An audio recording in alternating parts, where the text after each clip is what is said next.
आदाब, इस्तकबाल है। आप देख रहे हैं प्राइम डिबेट। मैं हूं आपके साथ अबू हुरैरा। मध्य प्रदेश का सियासी ड्रामा जारी है। इस बीच इस सियासी ड्रामे के असली किरदार ज्योतिरादित्य सिंधिया ने हाथ का साथ छोड़कर बीजेपी का दामन थाम लिया है। राहुल गांधी के करीबी माने जाने वाले सिंधिया ने कहा कि अब कांग्रेस पार्टी पहली जैसी पार्टी नहीं रही। इसके अलावा सिंधिया ने मध्य प्रदेश की कमलनाथ सरकार पर भी निशाना साधा। खैर, अब सिंधिया के जाने के बाद मध्य प्रदेश में सियासी तस्वीर कितनी बदली है? क्या बीजेपी मध्य प्रदेश में कांग्रेस की सरकार को गिराकर कमल खिला पाएगी? यह देखना बहुत अहम होगा। सबसे पहले आज ज्योतिरादित्य सिंधिया का क्या कुछ कहना था बीजेपी का दामन थामने के बाद, उनका बयान सुन लेते हैं और उसके बाद फिर दिग्विजय सिंह का क्या कुछ रिएक्शन है वो भी हम आपको सुनवाएंगे। और मेरे जीवन में वो 2 दिवस, पहला दिवस 30 सितंबर 2001, जिस दिन मैंने अपने पूज्य पिताजी को खोया।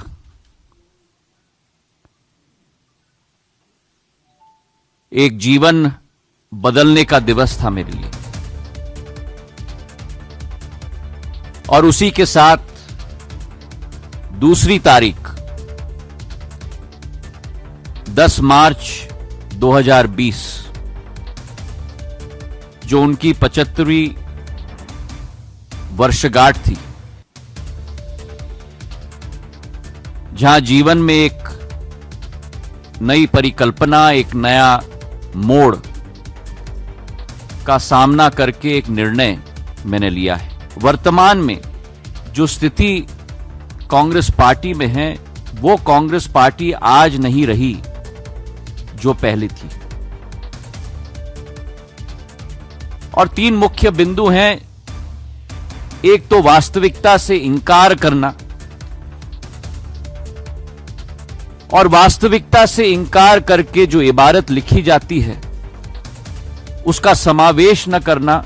मैं मानता हूं कि इस वातावरण में, जहां राष्ट्र स्तर पर यह स्थिति हो चुकी है, वहीं मेरे गृह राज्य में जो मेरा दिल का भाग है, मेरा मध्य प्रदेश,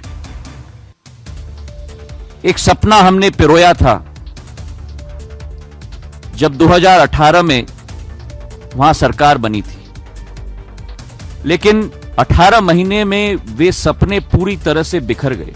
और उसी के साथ जहां रोजगार के अवसर नहीं उत्पन्न हो पाए हैं, वहां भ्रष्टाचार के बड़े अवसर उत्पन्न हो चुके हैं। आज एक ट्रांसफर उद्योग चल रहा है मध्य प्रदेश में, रेत का माफिया चल रहा है मध्य प्रदेश में।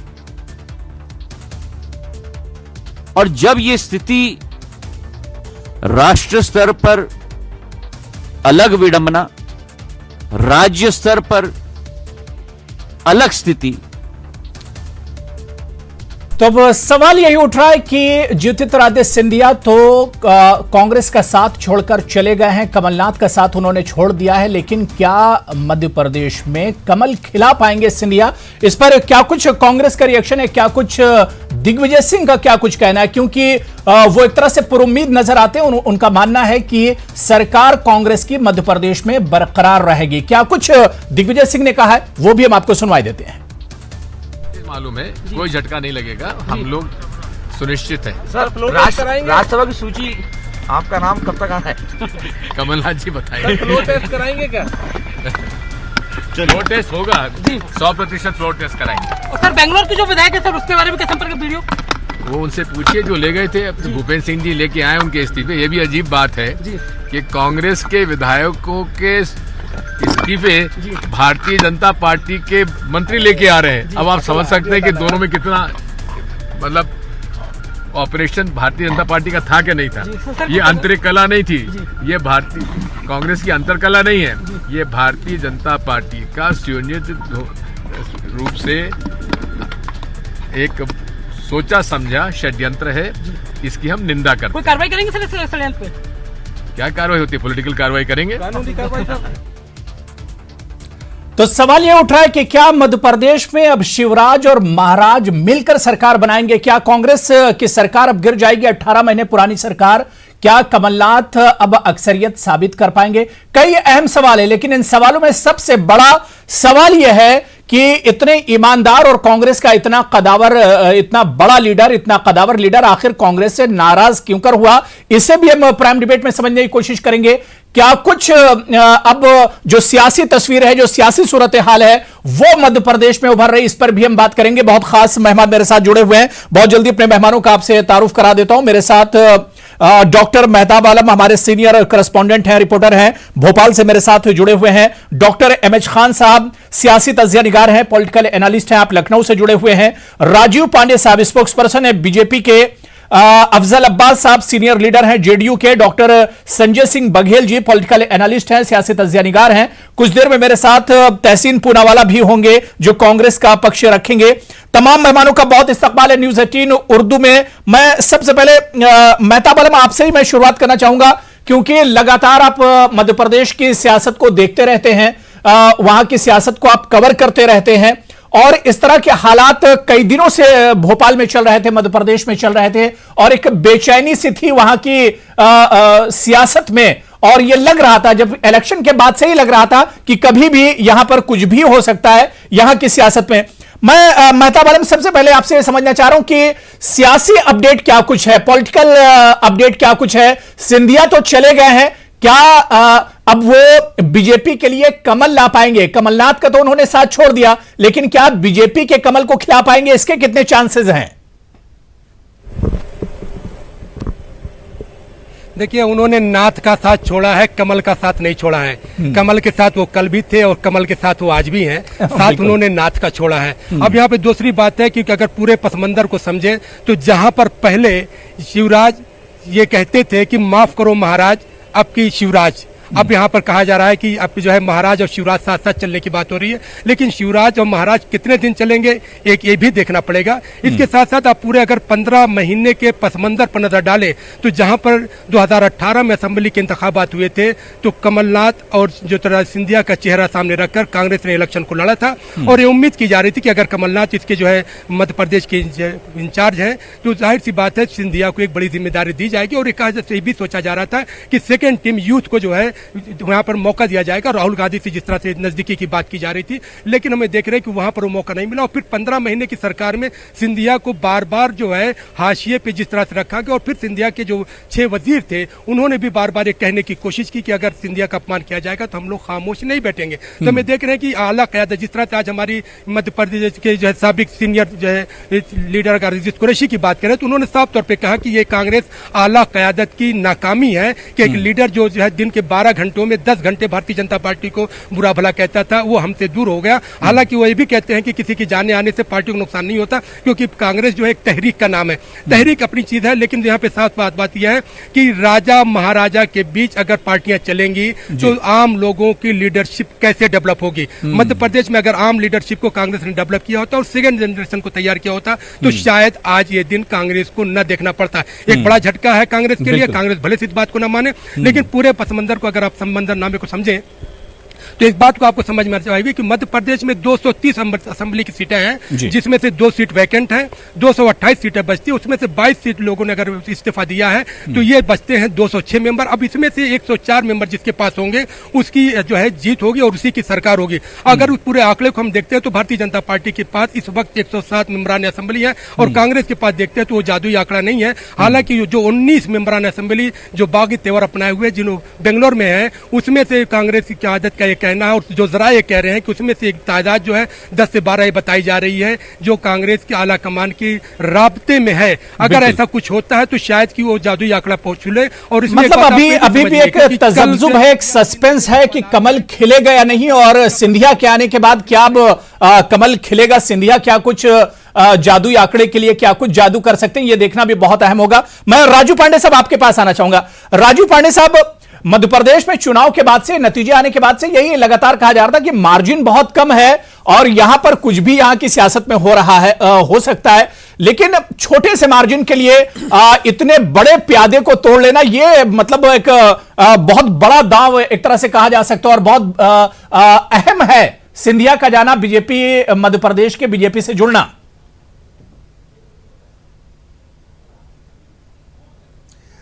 देखिए, मेरा ये मानना है कि ये कोई दाव और पेच की बात नहीं है। अगर आप चुनाव के समय भी आपको याद हो तो बीजेपी ने वोट प्रतिशत बीजेपी के पास ज्यादा था, हालांकि हमारे पास कुछ सीटें कम थी जी, केवल 4-5 सीटों का फर्क था। और उस समय बसपा ने और सपा ने अबू भाई दिया, वो समर्थन दे दिया कांग्रेस पार्टी को। लेकिन देखिए, कांग्रेस पार्टी की अगर आप राजनीति देखें तो उनका कभी भी किसी भी अलायंस पार्टनर से बनता नहीं है। आप कहीं भी इतिहास उठा करके देख लीजिए, वो अलायंस की पॉलिटिक्स नहीं कर सकते, क्योंकि वो इंदिरा जी के एरोगेंस से निकली हुई पार्टी है। इंदिरा जी ने कभी अपने किसी भी अलायंस पार्टनर को कोई रेस्पेक्ट दिया नहीं, सोनिया जी ने भी नहीं दिया। लेकिन मजबूरी का नाम लेकर के उन्होंने कुछ जगह अलायंस करने की कोशिश, कभी महाराष्ट्र में भी चल रही है सरकार एक। तो ये एक बात है कि वो अलायंस पार्टनर, इसलिए आप देखिए कि जो दूसरे जो सपा बसपा के भी जो विधायक थे वो उनके साथ नहीं रहे। अब आते हैं इंटरनल पॉलिटिक्स। देखिए, इंटरनल पॉलिटिक्स में कांग्रेस पार्टी कोई आइडियोलॉजी तो है नहीं, सब लोगों का मिला जुला स्वरूप है। तो आइडियोलॉजी वहां क्या है कि सब लोग मिल करके एक साथ हम करेंगे काम। अब क्या काम कांग्रेस पार्टी करती है उस पर मैं आज चर्चा नहीं करना चाहता। अब आई बात कि वहां उसमें भी एक विभेद है कि आपको तभी कांग्रेस पार्टी में कोई भी पद मिलेगा जब जाकर के आप शरणागति लीजिए। अब कहिए, माधवराव सिंधिया, राजेश पायलट, मिलिंद देवड़ा जी, जितिन प्रसाद जी, ये लोग किस प्रकार से राहुल गांधी जैसे लीडर के पास शरणागति करें? बहुत दिनों तक उन्होंने की, लेकिन एक तो सेल्फ रेस्पेक्ट भी कुछ होता है, मुझे जो लग रहा है, जो मेरी समझ है। तो एक तो ये बात है। दूसरी बात है कि प्यादा तोड़ने की बात नहीं है। जो भी हुआ है, भारतीय जनता पार्टी तो डे वन से चाह रही थी कि हमारे पास मैंडेट था, हमको ज्यादा वोट मिले थे, लेकिन हमने विपक्ष में हम बैठे, 15 महीने से सरकार चल रही थी। तो ये जो भी हुआ है मध्य प्रदेश में, इसके लिए कांग्रेस का इंटरनल इश्यूज है, इससे भाजपा का कोई लेना देना है नहीं। लेकिन हम देश की सबसे बड़ी पार्टी है, विश्व की सबसे बड़ी पार्टी है। जब हमारे अध्यक्ष जी अमित शाह जी थे, उन्होंने देश विश्व की सबसे बड़ी पार्टी बनाई भारतीय जनता पार्टी को। कोई भी व्यक्ति हमारे पार्टी में आ सकता है। और आज हम लोग अनुग्रहित है कि माधवराव सिंधिया जी के पुत्र दिग्विजय ज्योतिरादित्य सिंधिया जी हमारी पार्टी में ज्वाइन किए हैं, एंड हम उनका वेलकम करते हैं। बिल्कुल बिल्कुल, जाहिर सी बात है कि अब राजू पांडे जी चाहे इसे बहुत बड़ा मतलब एक बदलाव ना मानते हो, लेकिन यह बीजेपी के लिए बहुत बड़ा बदलाव है। आने वाले दिनों में सिंधिया जी क्या कुछ बीजेपी के लिए करते हैं, कमल खिलाने के लिए क्या कुछ कर पाते हैं, यह देखना बहुत अहम होगा। जिस तरह से मेहताब ने बताया था कि 19 जो नाराज एमएलए हैं उसमें अभी एक तरह से बातचीत चल रही है, और डिपेंड इन्हीं 19 एमएलए पर एक तरह से करेगा कि आगे की सियासत क्या कुछ होगी। मैं डॉक्टर एमएच खान साहब आपके पास आना चाह रहा हूं। एमएच खान साहब, मध्य प्रदेश की सियासत को अब किस तरह से आप देख रहे हैं? 19 एमएलए हैं जो एक तरह से नाराज हैं, या ये कहा जाए कि सिंधिया के खेमे में, और उसमें भी कहा जा रहा है कि डीके शिव कुमार जो कि बेंगलुरु और कर्नाटक के हैं, कांग्रेस का बड़ा चेहरा है, उन्होंने कुछ लोगों को मना लिया है। लेकिन अब मध्य प्रदेश की सियासत किस तरफ जा रही है? क्या आपको लग रहा है सिंधिया के टूटने से कमलनाथ की कुर्सी भी चली जाएगी, कुर्सी भी खिसक जाएगी मध्य प्रदेश से? नहीं, देखिए, अब ऐसा अभी तो जो हमको जानकारी है वो करीब 22 एमएलए ने तो इस्तीफा दे दिया है जी। जो इस्तीफा दे दिया है वो इस्तीफा देने वालों में से किसी ने अभी डिनाई नहीं किया है कि हाँ हमको जबरदस्ती ले आया गया या पकड़ के ले आया गया या ऐसे करके ले आया गया। ये सीधा सीधा देखिए, राजा महाराजा की वहां लड़ाई है, और कांग्रेस का केंद्रीय नेतृत्व बहुत कमजोर है। देखिए, ये इनको सिंधिया को राज्यसभा में लाने के लिए राहुल गांधी तैयार थे, लेकिन दिग्विजय सिंह, कमलनाथ, सोनिया गांधी ये तैयार नहीं थे कि नहीं इनको नहीं लाना चाहिए। 1 साल हो गया, 1 साल नहीं करीब 18 महीने करीब हो गया सरकार बने हुए। कमलनाथ जी मुख्यमंत्री भी हैं, अध्यक्ष भी हैं, और सारा काम कर रहे हैं। बेचारे उनको जो है थोड़ा सा साइड लाइन किया गया था। तो ये केंद्रीय नेतृत्व का जो है कमजोर होना कि नहीं आपकी ही सब बात नहीं मानी जाएगी, और जो कांग्रेस पार्टी के हित में होगा वही किया जाएगा। तो ऐसा ये केंद्रीय नेतृत्व नहीं कर पाई है, इसलिए सिंधिया जी को डोरे डाले गए। और ये भारतीय जनता पार्टी कोई पाक साफ पार्टी नहीं है। ये हर जगह देखिए, गोवा में क्या किया, कर्नाटक में क्या किया। ये लोग तो बेचैन रहते हैं कि जनता अगर हमको नहीं चुनती है तो एमएलए तोड़ो के अपना सरकार बनाओ।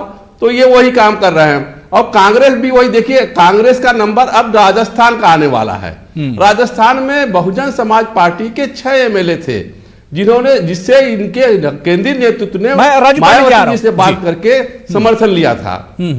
अब उसके बाद ये मायावती जी की बात खत्म करके 6 एमएलए को इन्होंने कांग्रेस ने अपने पार्टी में शामिल कर लिया।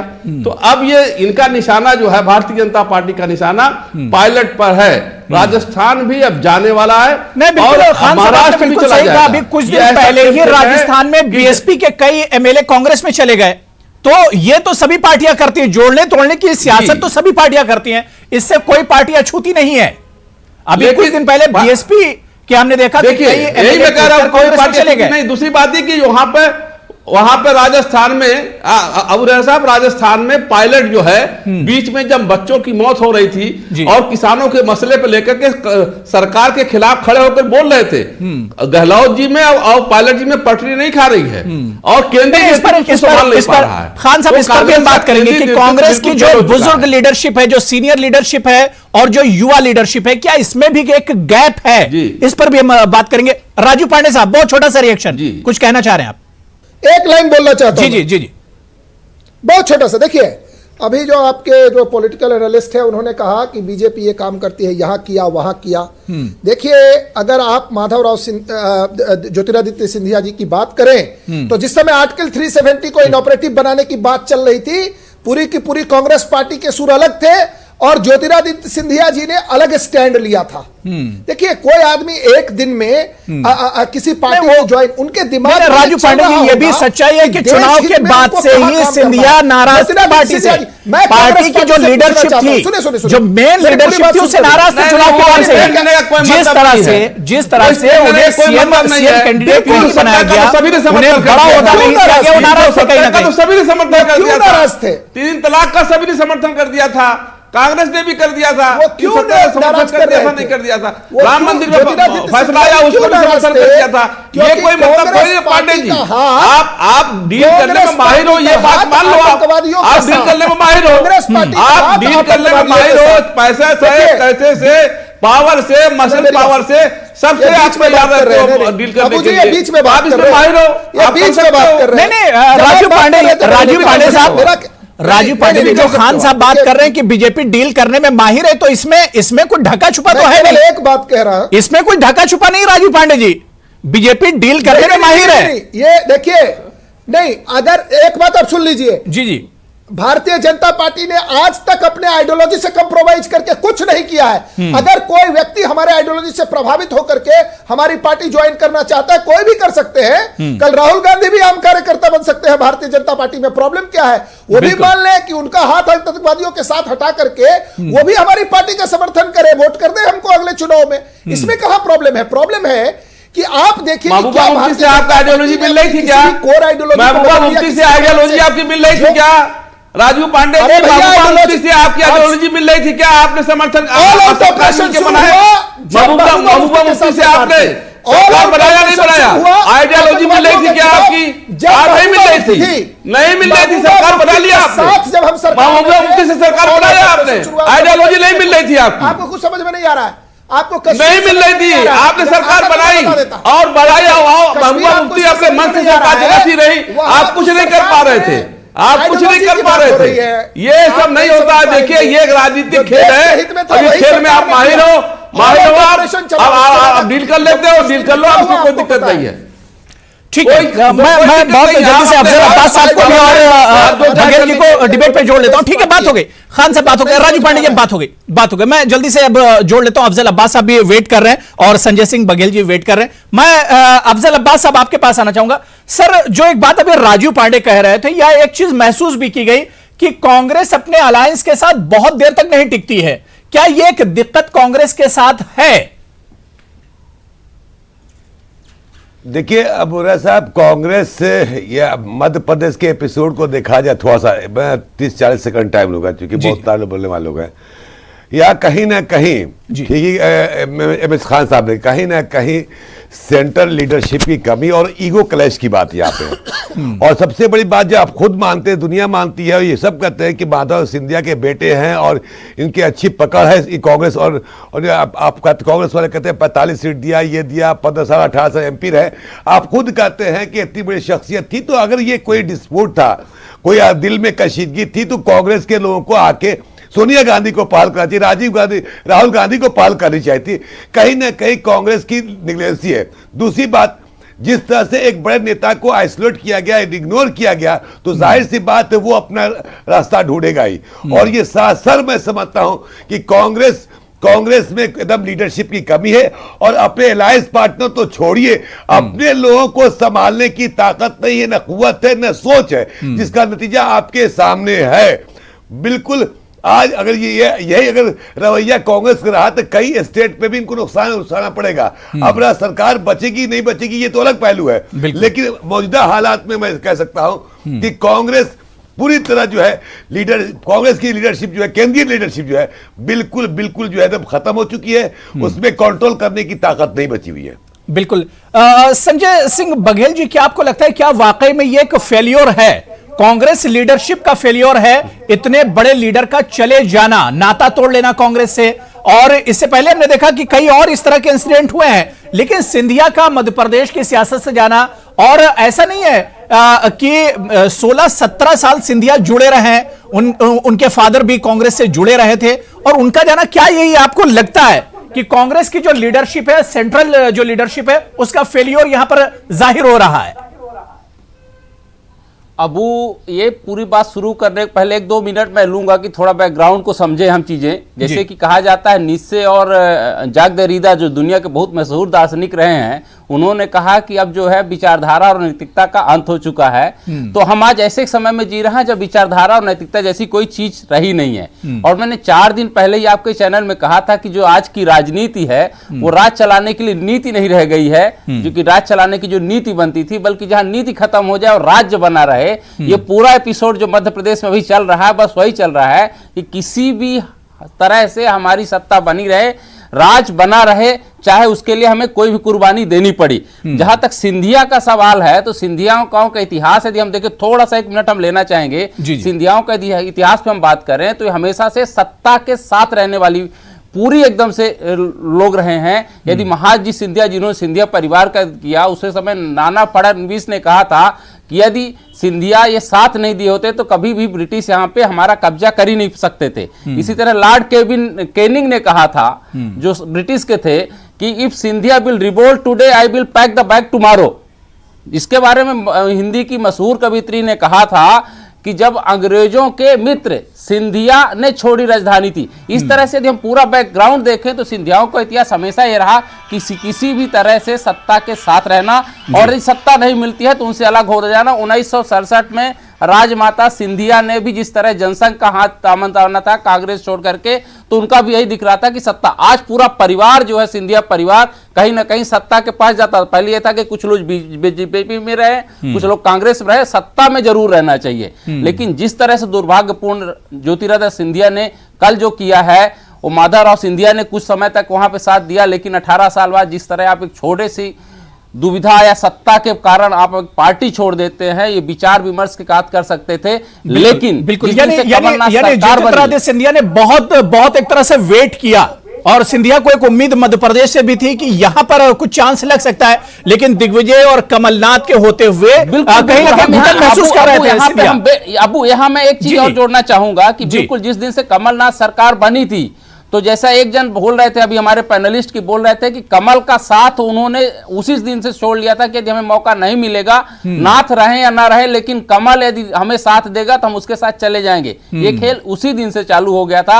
और देखिए, जैसे ही राज्यसभा का निर्धारण होना है, नॉमिनेशन होना है, और उसके 1 दिन पहले इस पूरा खेल चल रहा है कि हमें किसी भी तरह दिल्ली का घर न छूटे, दिल्ली से सत्ता से न छूटे, तो अपने एकदम समर्थक विधायकों के साथ अलग होते हैं। तो ये थोड़ा दुर्भाग्यपूर्ण है। थोड़ा हमें यह भी देखना होगा कि जिस तरह की राजनीति 2014 के बाद चली है, चाहे वो ट्रंप का शासन रहा हो, चाहे यहां हमारी सरकार का शासन रहा हो, यहां पे कहीं भी पार्टी और विचारधारा नहीं रह गई है। यहाँ पे सिर्फ और सिर्फ क्या है, व्यक्ति प्रमुख हो गया है। और जब व्यक्ति प्रमुख हो जाता है तो लालच, बिल्कुल जाहिर सी बात है, इख्तिदार की लालच जो है, सत्ता की लालच जो है, वो ज्यादा एक तरह से दिखाई पड़ती है।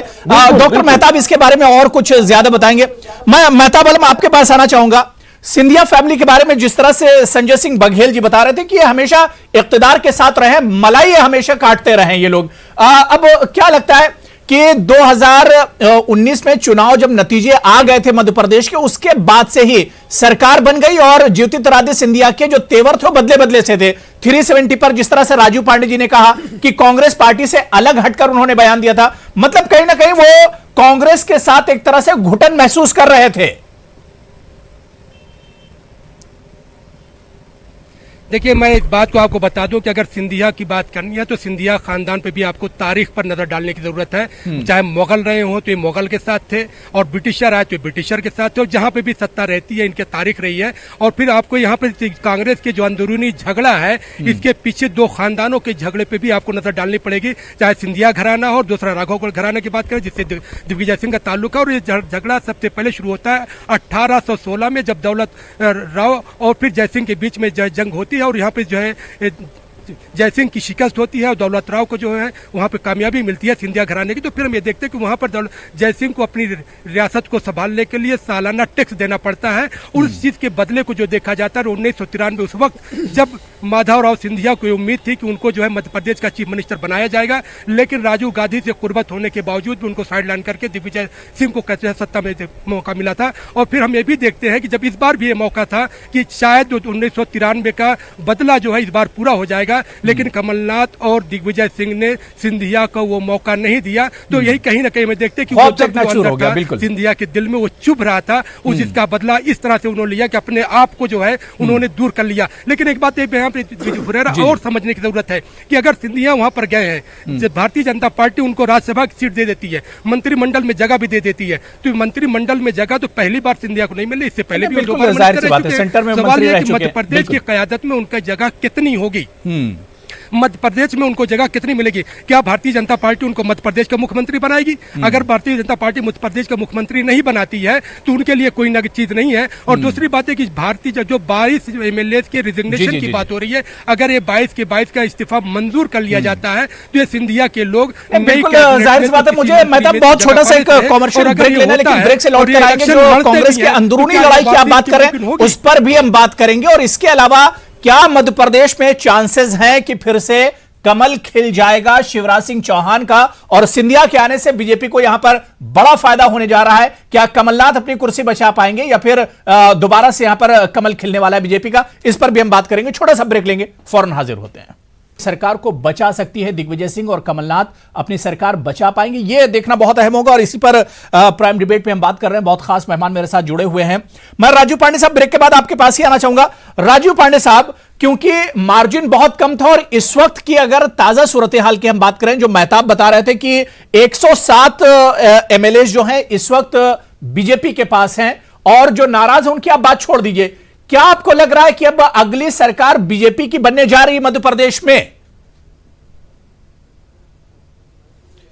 देखिए, जो परिस्थिति है और जिस तरीके से इतने सारे विधायकों ने इस्तीफा दे दिया है, उस परिस्थिति में भारतीय जनता पार्टी के पास नंबर्स हैं सरकार बनाने के लिए, और ये सब कुछ तो फ्लोर पर तय होगा। और आप नंबर्स तो क्लियर है कि किसके पास क्या है जी। तो जो परिस्थिति है कि अगर 22 लोगों के विधायक इस्तीफा दे देंगे तो उनकी संख्या घट गई। अब तो कांग्रेस के पास आज के जो मेरे पास इंफॉर्मेशन है 82 ही उनके पास एमएलएज हैं। तो वो तो जो सरकार बनना है नहीं बनना है वो तो आपको बहुत जल्द पता चल जाएगा। और नंबर्स आप आज के डेट में कमलनाथ की सरकार के पास बहुमत नहीं है।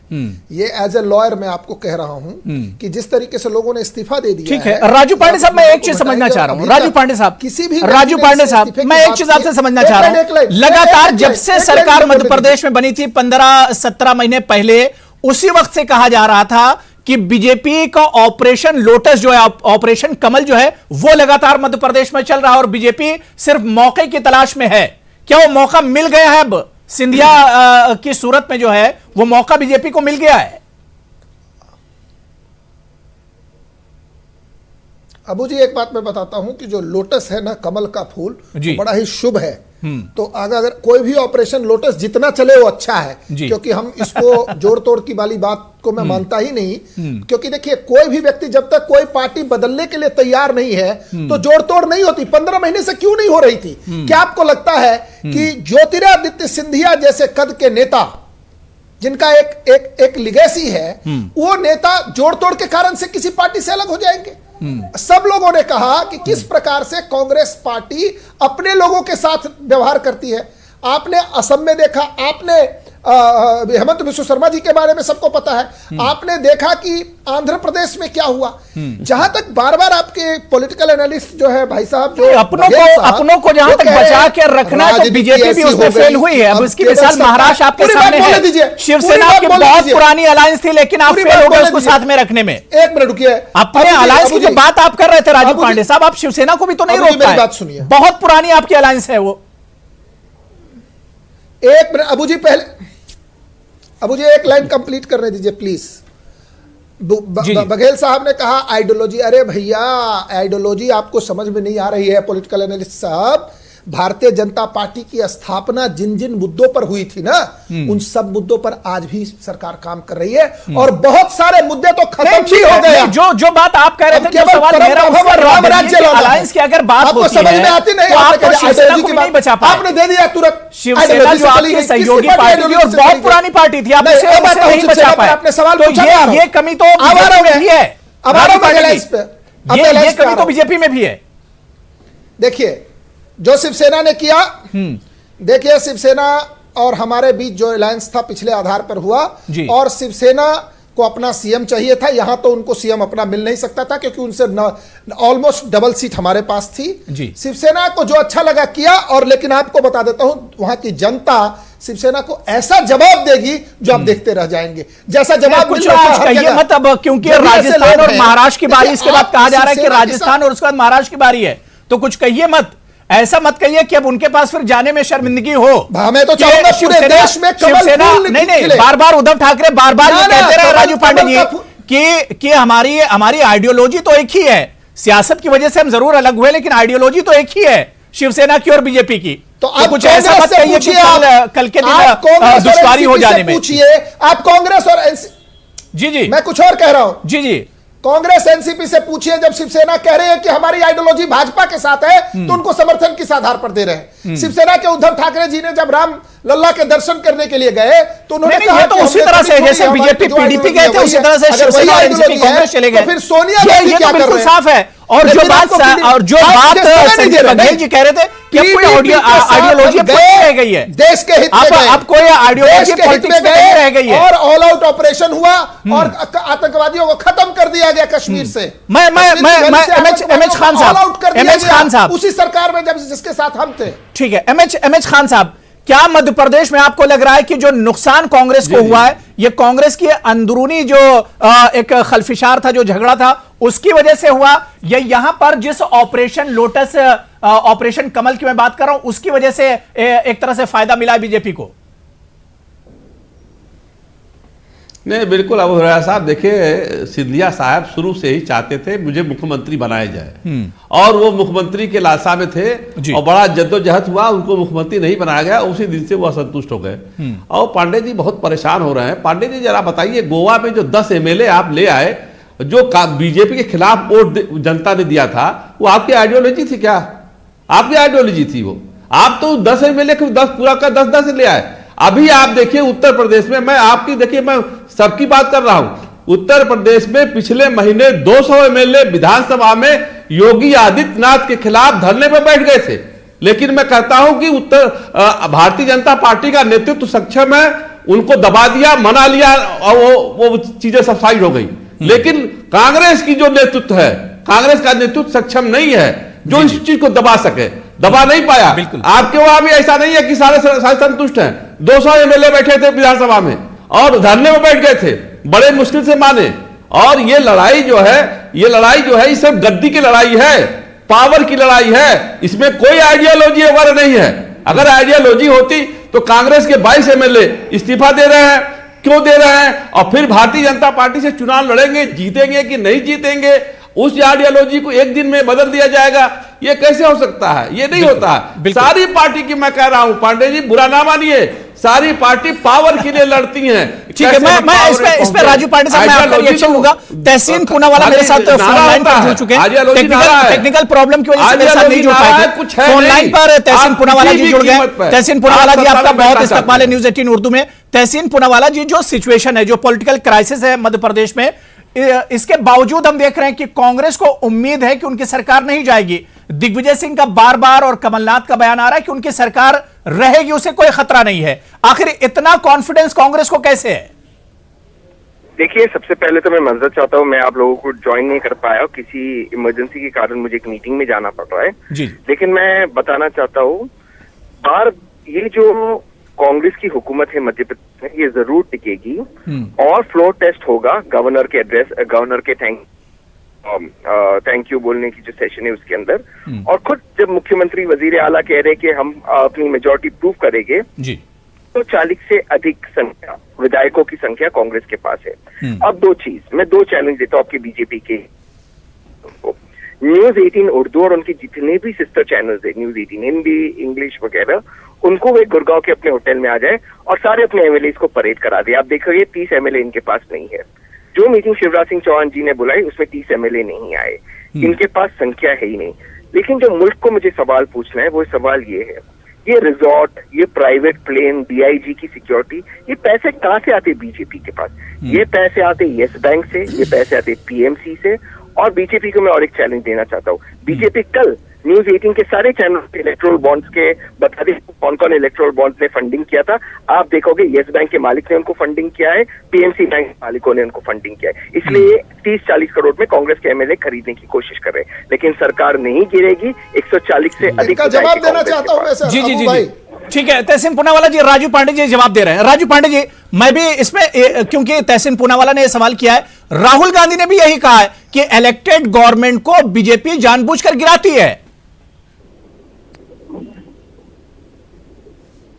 देखिए, तहसीन जी ने जो बात कही, कुछ दिन पहले आपने देखा किस तरीके से डीके शिव कुमार के रिसोर्ट में विधायकों को क्या क्या सप्लाई किया जा रहा था, और जो जो सप्लाई वो कर रहे थे डीके शिव कुमार जी, उसके लिए उनको जेल भी जाना पड़ा। इनके एक नेता है चिदम्बरम जी, 3 महीना जेल रह करके आए। अरे भैया, चोरी के आरोप में आपके सारे नेता जेल में जाते हैं, फिर बेल पे आते हैं और आप डिबेट को भड़काइए मत। डिबेट अरे आपकी सरकार थी कर्नाटक में इतने दिनों, आपने झूठे आरोप लगाए, आपने झूठे आरोप नहीं, इन्होंने कहा ना कि पैसे कहां से आते हैं। अरे पैसे आते हैं, पॉलिटिकल पार्टी है, पैसे हैं, और वो बस से जा रहे हैं। आप कह रहे चार्टर प्लेन से चले गए, भाई कहीं जाना है आप भी चार्टर प्लेन। ये बात तो दिग्विजय सिंह भी बार बार कहते रहे हैं, बैंकॉक चार्टर्ड प्लेन की बात तो दिग्विजय सिंह बार बार कहते रहे हैं। हिस्से में जा रहे हैं।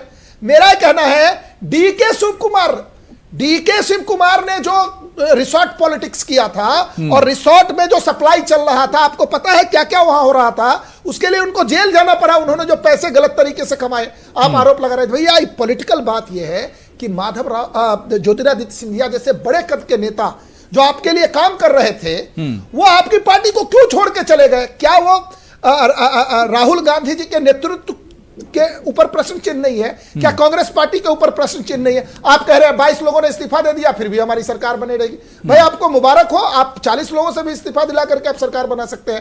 कांग्रेस के पास कोई कला होगी, मुझे पता नहीं, लेकिन जहां तक आरोप है कि पैसे कहां से आते हैं, उसका मैंने जवाब दिया है। बिल्कुल। तहसीन पूनावाला जी, कुछ कहना चाहेंगे आप? राजू पांडे जी जाने वाले हैं, कुछ पहले उठेंगे डिबेट से। जी, मुझे पांडे जी की बात सुनाई नहीं थी, अगर आप संक्षेप में बता दो तो मैं इसका जवाब दे दूं। नहीं, राजीव पांडे जी का कहना है कि कांग्रेस भी रिजॉर्ट पॉलिटिक्स करती रही है, रेस्टोरेंट पॉलिटिक्स कांग्रेस भी करती रही है इससे पहले। जी, बिल्कुल सही कहा उन्होंने कि कांग्रेस ने बहुत सारे गलत चीज किए। क्या कांग्रेस ही करती रही है? ठीक है, कांग्रेस ही करती रही है। कांग्रेस ने बहुत सारी गलत चीज की, लेकिन जब मोदी जी वजीर आजम बने, उन्होंने कहा कि मैं न्यू इंडिया का निर्माण करूंगा। न्यू इंडिया वही पुरानी इंडिया की तरह होगा कि रिजॉर्ट पॉलिटिक्स खरीदना, प्रेसिडेंट्स रूल, सरकारों को गिराना, हुकूमतों को गिराना। अब पहले बोल देते 2014 में आपको 300 सीटें, तब 280 और 300 सीटें अब नहीं मिलती। आपने तो न्यू इंडिया का वादा किया था दूसरी। आप बताइए, कांग्रेस को इसलिए रिजॉर्ट में डालना पड़ रहा है क्योंकि आपने 30 करोड़ और 40 करोड़ की ऑफर दी। मैं हर चैनल पे कह रहा हूँ, दोबारा आपके चैनल पे कहता हूँ, बीजेपी मुझे कोर्ट ले जाए ना अगर आप ऑफर नहीं दे रहे हो 40 करोड़ की। 40 करोड़ का ऑफर आप टेबल पे रख रहे हो। मैं दोबारा से कह रहा हूँ, आप इलेक्ट्रल बॉन्ड्स को सामने रखो, आवाम के सामने बताओ आपको किसने फंडिंग दिया। आपको याद होगा अबू जी, मैं आपके साथ था, निर्मला सीतारमन मोहतरमा ने कही थी 8 दिन में पीएमसी बैंक के पैसे मिल गए गरीबों को पीएमसी बैंक के पैसे। क्या पीएमसी बैंक के मालिकों ने फंडिंग किया है या नहीं किया है बीजेपी को? तीसरी बात, कांग्रेस में लाख बुराई होगी, सवाल ये है कि वो एक इलेक्टेड गवर्नमेंट थी। आप नहीं तहसीन पूनावाला जी, सवाल ये उठ रहा है सिंधिया आखिर क्यों छोड़कर चले गए? इतना बड़ा चेहरा कांग्रेस का, इतना पुराना चेहरा, इतना वफादार चेहरा, आखिर कांग्रेस को छोड़ने पर मजबूर क्यों हुआ? तहसीन पूनावाला जी, बहुत सवाल पूछा आपने अबू भाई, मैं आपको जवाब देता हूँ। ज्योतिरादित्य भाई की जो जर्नी कांग्रेस में करीबन 2002 से शुरू हुई, मैं उनको जानता हूँ, करीब से उनको देखता आया हूँ, मेरे बहुत अच्छे दोस्त भी है। 2002 से मुझे हमेशा कभी ऐसा लगता था उनको देखकर कि इनको कितने अपॉर्चुनिटी और मौके मिलते। 2002 में जैसे कांग्रेस में उनको टिकट मिली, 2004 में वे लड़े चुनाव, मिनिस्टर बनाए गए, यूनियन मिनिस्टर। राहुल गांधी नहीं बने, ज्योतिरादित्य बने। 2009 में राहुल गांधी नहीं बने, ज्योतिरादित्य बने। 2013 में मध्य प्रदेश का चुनाव उनके चेहरे पर लड़ा गया, कांग्रेस हार गई, वो अलग बात है, वे मुख्यमंत्री के दावेदार थे। उसके बाद हारने के बाद उसके बाद वे जनरल सेक्रेटरी बने कांग्रेस के, उसके बाद वे आज भी कांग्रेस के जनरल सेक्रेटरी हैं। डेप्यूटी चीफ मिनिस्टर उनको ऑफर किया गया, उन्होंने रिजेक्ट किया। कल भी उनको कहा गया था आपको राज्यसभा भेजेंगे, इससे पहले भी 3 दिन पहले उनको कहा गया था आपको राज्यसभा भेजेंगे। 18 साल में आपको 8 प्रमोशन मिले। अब अबू भाई मुझे आप किसी भी कॉर्पोरेट कमलनाथ तैयार नहीं थे राज्यसभा के लिए। 18 साल में 8 पूनावाला जी, आपको जानकारी नहीं है, कमलनाथ और दिग्विजय सिंह तैयार नहीं थे राज्यसभा भेजने के लिए। मेरा बहुत अच्छा बिल्कुल नहीं तैयार थे, झूठ ना बोलिए यहाँ बैठ करके। आप कमलनाथ और दिग्विजय सिंह तैयार नहीं थे राज्यसभा भेजने के लिए। दिग्विजय जी तैयार, ये झूठ ना बोलिए पूनावाला जी, सर प्लीज एक तरफा बात मत करिए। मैं कोई एक तरफा बातें कर, आप तो मुझे रोक रहे बोलने से। एक मिनट, कमलनाथ और दिग्विजय सिंह तैयार नहीं थे भेजने के लिए राज्यसभा में। वापस आप बीच में बोल रहे हो, 2 नाम जाते कांग्रेस। हम बोल रहे हैं इसलिए कि आप गलत बोल रहे हो। आप एक तरफा सारे तहसीन पूनावाला जी, कुछ तो है जिसकी पर्दादारी है। तहसीन पूनावाला जी, कुछ तो है जिसकी पर्दादारी है। और आज ही देखिए बीजेपी ने डिक्लेयर भी कर दिया कि मध्य प्रदेश से ज्योतिरादित्य सिंधिया जो है वो राज्यसभा एक तरह से उम्मीदवार होंगे बीजेपी के। तो कुछ तो है जिसकी पर्दादारी है, मैं इसी को समझूंगा। मैं अफजल अब्बास साहब, क्या आज सिंधिया ने जब प्रेस कॉन्फ्रेंस बीजेपी ज्वाइन किया और प्रेस कॉन्फ्रेंस की, तो उन्होंने सबसे पहले यही बात कही कि मुझे आज दुख तो बहुत हो रहा है बीजेपी छोड़ते हुए, लेकिन माफ कीजिएगा कांग्रेस छोड़ते हुए, लेकिन आज की जो कांग्रेस पार्टी वो पहले जैसी कांग्रेस पार्टी नहीं रही। बहुत सियासी तजुर्बा है और बहुत करीब से आपने कांग्रेस पार्टी को देखा है जेडीयू में रहते हुए। क्या लगता है आपको कि वाकई में पार्टी में बहुत बदलाव आया पहले के मुकाबले में? देखिए अबोरा साहब, सबसे बड़ी बात यह है कि मध्य प्रदेश में जहां तक मैं समझता हूं कि नाक़िस अक़ल सियासत में तिफले मकतब की तरह हो, लेकिन वहां पे 2 ग्रुप है, एक जो है ओल्ड ब्रिगेड और यूथ ब्रिगेड। तो जो राहुल गांधी के साथ लोग थे उनको लगता है कि इग्नोर किया गया, और कमलनाथ और दिग्विजय सिंह के लोग हावी रहे। तो कहीं ना कहीं ये अपने आप को एक इन्फिनिटी कॉम्प्लेक्स के शिकार होते हुए नजर आए थे आपके ज्योतिरादित्य सिंधिया जी। लेकिन मैं इतना जरूर कहना चाहूंगा कि इतना नहीं है कि कांग्रेस ने उनको सम्मान नहीं दिया, और कांग्रेस ने अच्छा खासा सम्मान दिया। अगर कांग्रेस थोड़ा सा, सबसे बड़ा सवाल उठता है कि अगर सोनिया गांधी पे उंगली उठाने से पहले, मैं जाती तौर पे कह रहा हूं कि राहुल गांधी को आगे बढ़ के इस पे मिटलाइज करने की कोशिश करनी चाहिए थी, इसलिए कि उनके दोस्त हैं, उनकी खामोशी पे कोई सवाल उठा नहीं रहा। सबसे बड़ा तो सवाल उठा, राहुल गांधी खामोश क्यों है जबकि 2 दोस्त हैं और वो थैंक यू कह के चले आते हैं। ये कहीं ना कहीं ये जितने भी बयान दिए गए, जब कोई पार्टी छोड़ता है दूसरे पार्टी में जाता है तो इल्जामात लगाते हैं, लेकिन हक की बात नहीं कि कांग्रेस ने भी उनको इज्जत दी है। अब चुकी नहीं, ये बात राहुल गांधी भी मानते हैं, उन्होंने ये बात कही। बिल्कुल नहीं, ये अलग बात है कि वो जो चाह रहे थे वही उनको नहीं मिला। कम से कम कांग्रेस पार्टी, कांग्रेस के सीनियर लीडर दिग्विजय सिंह वगैरह जो भी हो, अगर ये चाहते हैं संजय सिंह बघेल जी, मैं बहुत अहम सवाल आपसे करने वाला हूं कि क्या वाकई में बहुत पहले से हम देख रहे हैं कि कांग्रेस के अंदर एक खींचतान है। ये खींचतान हमें नजर आती है जो कांग्रेस की सीनियर लीडरशिप है, जिसमें बड़े बड़े नाम, पुराने नाम जो कांग्रेस के, और दूसरी तरफ अगर बात करें संजय बघेल जी, तो दूसरी तरफ जो युवा है, जो नई लीडरशिप उभर कर आई, इसके बीच में तालमेल नहीं बन रहा है। क्या ये एक बड़ी वजह है पार्टी में दरार होने की या दूरी होने की? किससे सवाल है? आवाज ही नहीं आ रही। संजय सिंह बघेल ऑडियो जी, ऑडियो आपसे मेरा क्लियर सवाल नहीं है। है कि सवाल किससे से बताएंगे आप? जी जी जी बघेल जी। अच्छा बघेल साहब। अच्छा, ये अबू साहब, ये राजीव पांडे मुझे लगता है चले गए। सबसे पहले मैं उनके बात का जवाब देना चाहूंगा।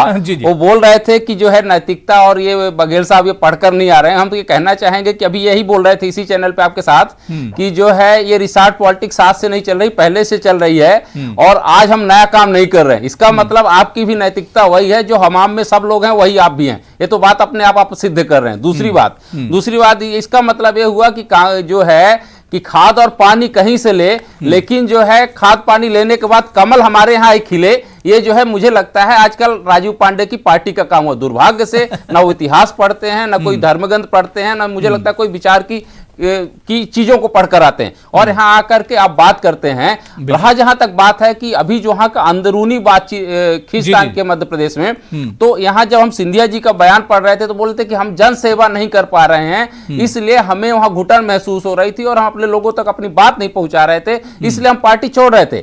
लेकिन यार जन सेवा करने के लिए क्या सत्ता ही जरूरी है? सबसे बड़ी चीज है, सत्ता से बाहर रह के भी आप जन सेवा कर सकते हैं। समाज सेवा के लिए किसी सत्ता और दिल्ली की कोठी की जरूरत नहीं होती है, ये हमें समझना चाहिए। दूसरा चीज, आप अपने आप को आत्मचिंतन करने की जगह, जिस कार्यकर्ता के साथ आप लड़े हैं और यहां तक रहे हैं, केपी यादव, वही कार्यकर्ता आपको हराता है, और आत्मचिंतन की वजह जो है आत्मसत्ता में डूब जाते हैं, और वो बोलते हैं कमलनाथ सरकार हमारे साथ नहीं दे रही है। लेकिन जहां तक मध्य प्रदेश की पॉलिटिक्स है, मैं मध्य प्रदेश से आता हूं, वहां 4 खेमे हैं। हम यहां बताना चाहेंगे, इस चीज को समझना पड़ेगा हमें। एक है ये जो चंबल और मालवा का क्षेत्र है, जो सिंधिया जी के हवाले है। दूसरा, मालवा का कुछ क्षेत्र कमलनाथ भी संभालते हैं, और फिर तीसरा है रायगढ़ वाला क्षेत्र, जहां से दिग्विजय सिंह आते हैं। चौथा है बघेलखंड, जहां पे अर्जुन सिंह के पुत्र अजय सिंह राहुल आते हैं। तो इस तरह से मध्य प्रदेश की राजनीति 4 खेमों में बटी हुई है, और वहां पे अपना अपना कॉम्बिनेशन रहा हमेशा से, इसलिए खींचतान होती है। यहां दुर्भाग्य ये रहा है कि कांग्रेस की जो सेंट्रल नेतृत्व है, वहां पे कोई बैठ करके इस तरह विचारधारा नहीं बना पाती है, ना विचार विमर्श कर पाती है कि वहां पे नेतृत्व सबको साथ करके एक सही राय बनाई जाए और सही नेतृत्व दिया जाए, जिससे चला जाए। और ये कमी 2019 या उससे पहले से भी एक तरह से देखने में आ रही है। उससे पहले ऐसे मौके हैं जहां पर जो मरकजी लीडरशिप है उसकी नाकामी एक तरह से जाहिर हुई और सामने आई। मैं डॉक्टर मेहताब आपके पास आना चाहूंगा। डॉक्टर मेहताब, 2-3 चीजें मैं चाह रहा हूं बहुत मुख्तसर में आप समझा दे। एक तो यह कि दिग्विजय सिंह और कमलनाथ बिल्कुल पूरी उम्मीद है कि सरकार हमारी बनेगी, फ्लोर टेस्ट होगा या जैसे भी अक्सरियत साबित करेंगे। एक चीज ये हो गई, और दूसरी चीज जो एक लीडरशिप में जो कमी नजर आती है, मतलब एक सीनियर लीडरशिप एक तरफ है और जूनियर लीडरशिप एक तरफ, इनमें तालमेल नहीं बैठ पाता है कांग्रेस में। देखिए ओवरऑल आपको एक बात समझनी होगी, और अगर कांग्रेस कामराज फार्मूले पे वर्क करती है 1962 की तरह, तो जो है कांग्रेस में नई लीडरशिप डेवलप होगी और सेकंड जनरेशन या सेकंड लाइन तैयार होगी। यहाँ पर क्या हो रहा है कि कमलनाथ हो या जो है दिग्विजय सिंह हो या डॉक्टर अजीज कुरैशी की बात करूँ या दूसरे सीनियर लीडरों की बात करूँ, जो 70 साल से ऊपर के हैं, उनका सत्ता का मोह ऐसा है कि वो दूसरी जनरेशन को आगे बढ़ने नहीं दे रहे हैं। जब तक दूसरी जनरेशन आगे नहीं बढ़ेगी, कांग्रेस का इसी तरह से जो है जवाल होता रहेगा। और दूसरी बात यह है कि महलों से निकालकर कांग्रेस को चाहिए कि अवामी लीडरशिप, चाहे दलित हो, चाहे मुस्लिम हो, चाहे दूसरी क़यादत हो, उनको डेवलप करे। मध्य प्रदेश की बात करें, मध्य प्रदेश में पिछले 20 साल से मैं कांग्रेस में किसी एक मुस्लिम लीडर को राज्यसभा में नहीं भेजा है, न भी लोकसभा में कोई गया है। और इसी तरह से हम दलितों की लीडरशिप की बात करते हैं। जब समाज उससे दूर होगा तो लीडरशिप डेवलप कैसी होगी? कांग्रेस को इस पर भी वर्क करने की जरूरत है। और जहां तक तीसरी बात यह है कि दोनों लीडर कॉन्फिडेंट है या कांग्रेस के लोग दावा कर रहे हैं, ये इतना आसान नहीं है। इसकी वजह यह है कि अगर हम जो है 22 मेंबरान असेंबली को अलग भी कर दें, तो जो जादुई आंकड़ा है उसको पाना कांग्रेस के लिए आसान नहीं होगा। उसके लिए उसको मेहनत करनी होगी। बिल्कुल, अब जाहिर सी बात है मेहताब, ये देखना बहुत अहम, बहुत दिलचस्प होगा कि मध्य प्रदेश में दोबारा से कमल खिलेगा या नहीं, या कमलनाथ अपनी सरकार बचा पाते हैं या नहीं, या सियासी जो सियासत है वो किस करवट बैठती है, ये देखना भी बहुत अहम होगा। लेकिन इतना तो तय है, सिंधिया जैसा चेहरा जाने के बाद कांग्रेस को अपनी लीडरशिप पर और जो आला क़यादत जो है उस पर काम करने की बहुत जरूरत है। बहुत बहुत शुक्रिया संजय सिंह बघेल जी, अफजल अब्बास साहब, डॉक्टर एम एच खान साहब और मेहताब आलम साहब, सभी का बहुत बहुत शुक्रिया प्राइम डिबेट में जुड़ने के लिए। आदाब।